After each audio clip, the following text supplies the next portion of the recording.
As a small island in the southeastern Caribbean Sea, Grenada and its sister isles, Carriacou and Petite Martinique, are particularly vulnerable to the adverse effects of climate change.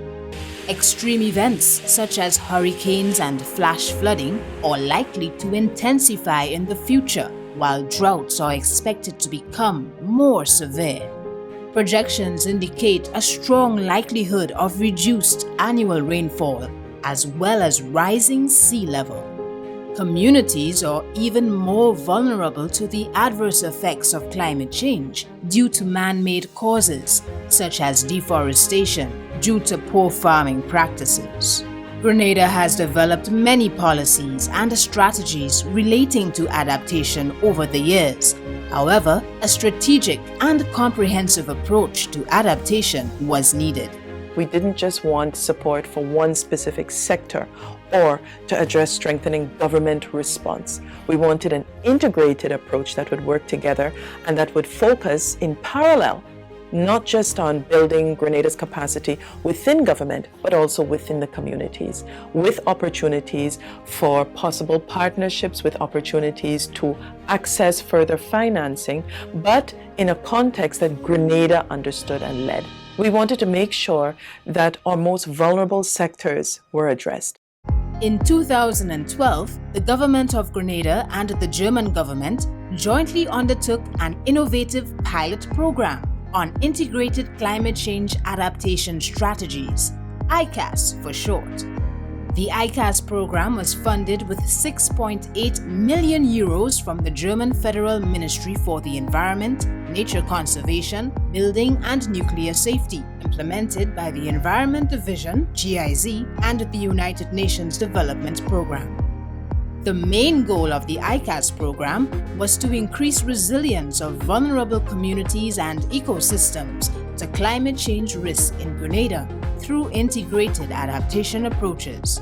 We as GIZ are supporting the government of Grenada, specifically the Environment Division, in developing a national adaptation plan. We want to move away from this rather abstract discussion at the national level and really break it down to very concrete activities on the ground that communities ultimately can benefit from.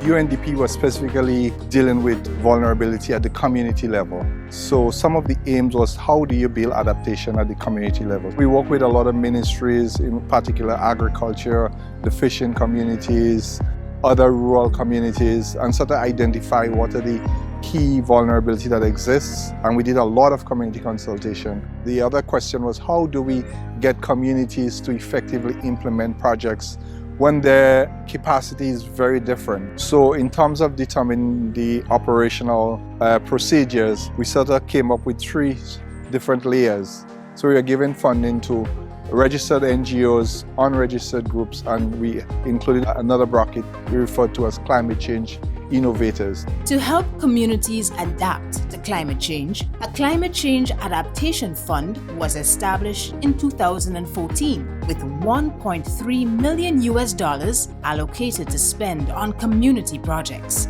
Individual projects were able to access financing of up to $50,000. Over 150 project proposals were received by the National Climate Change Committee, of which 27 were selected for implementation. Community adaptation projects chosen for implementation covered a range of sectors, including marine and coastal conservation, agriculture, water shortage, land degradation, and flooding. One project created children's books around climate change and developed a mobile app. The project was so cross-cutting and so broad that we had to get experts from different ministries and agencies to be a part of the committee so that we could get the right kind of input to scrutinizing the projects to make sure that they were sound and also that they were not going to create other problems after they were implemented. One of the critical criteria for selecting the project was the adaptability to the communities, meaning how were they identified to respond to a climate change impact. There were a broad cross-section of projects, but I think the ones that address people's needs and solving a problem, whether it's flooding, whether it's an agricultural related project or a project that sought to introduce a new technology that we believe will benefit farmers or communities in the future. There were really some innovative projects that we could share as best practices. One of them was the theater, where we trained communities about a climate change issue, and then they had to do a public theater event around it, because there is still a lot of people that is not reached through radios and television about climate change. In terms of farming, the whole drip irrigation, solar panel powered pump system, was one of those methods that worked very well. Grenada, especially the extreme north and then the island of Carriacou and Petit Martinique, they receive less than 1,000 millimeters of rain. So apart from a lot of efforts by schools to do backyard gardening, it was not effective because water was always a problem. So constructing tanks for schools and providing them with drip irrigation system proved that you could provide water for them to use, but also for agricultural purposes. And we have seen that schools were able to, grow a lot of crops, even make monies that could help them in other activities. We did sea moss farming. About 13 communities, they're now capable of, obtaining other livelihoods from that. In the whole line of fishing, we did fishing aggregate device that is called FADS. Guys in, let's say, Carriacou, who were never exposed to holding export fish like yellowfin tunas, they were now catching tunas, so that was a great improvement. Long ago, we started to burn a lot of fuel looking to find fish. With the FADS, and you can find it because on a GPS, so you can find the FADS. Once you have a compass and you go now west for 7.5 miles, you would find the FADS. But once you get there is where you would fish. So in that sense, it's a instant plus. I think it's a good project. I think what it will do is open the eyes to see the bigger picture with the fishing industry. They will see what it takes when you have better quality catch, the money it will generate, and how it will benefit them in a different way. A community liaison network was established to ensure that adequate field support was available for all projects. Community liaison officers, or CLOs, were assigned to work along with project leaders. Capacity at the community level was very weak, and that's where we came up with the CLO network and really sometimes hand-holding the community groups. So we have to ensure that we had proper implementation plan, we had proper monitoring and evaluation indicators. We met regularly, we developed what you call milestone disbursement schedule, whereby they would plan for activities by quarter, and based on that we disburse funding to them. As a community liaison officer, my role basically was to be the middle person between the community groups that I work with and the project steering committee, which involves the UNDP ICCAS team as well as the government of Grenada, by extension the Environment Division. I had the responsibility of coordinating the day-to-day activities of these projects, performing both an administrative and accounting function, procuring materials to get the projects implemented in a timely manner. Plant more trees because they will protect us from storms and flooding. A major component of the ICCAS program was community education and awareness. Community consultations, the development of billboards, and the launch of a website were some of the successful approaches used to bring more awareness about climate change. We did 3 major climate change walks, and then we also did something we call a climate change football competition, where we invited schools, and that was mainly in Carriacou and Petit Martinique, to take part in environmental projects. And as a result, they would get to play football with us sponsoring all of those activities.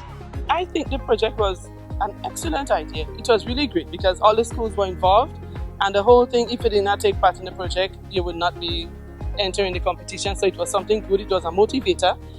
You didn't want to be left out, so you had to get into the project. Implementing 27 community climate change adaptation projects within just 3 years was no easy task and was in itself one of the challenges faced by the ICCAS team. The ICCAS program brought many benefits to Grenada. Employment was generated across multiple sectors.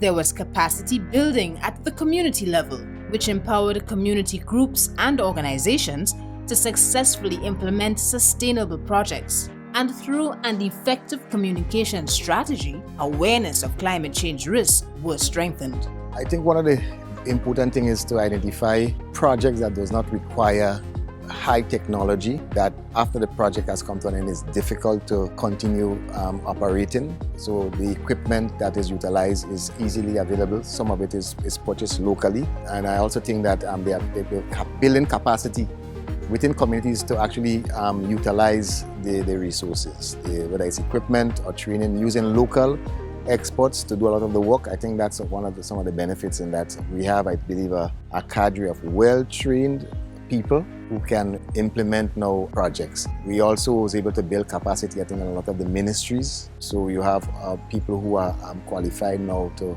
scrutinize climate-related projects and make recommendations of measures to mitigate the impact and so to build resilience in the community. We are demonstrating that we can have a balance between protecting the environment and survival. It's so important that those initiatives, that education becomes a primary pillar in helping people to see the bigger picture. The ICCAS project is one of its kind for Grenada, and we are really grateful to the German government for providing us with this opportunity. I'm hoping that Grenada can pave the way so that other countries as well as can follow, as well as we can also build on this to continue implementations through other communities, and not from the standpoint of want to implement a what, but what the community needs, thus meeting the needs of the community members. Communities across Grenada, Carriacou, and Petite Martinique have truly become more resilient to climate change risk through the integrated climate change adaptation strategies.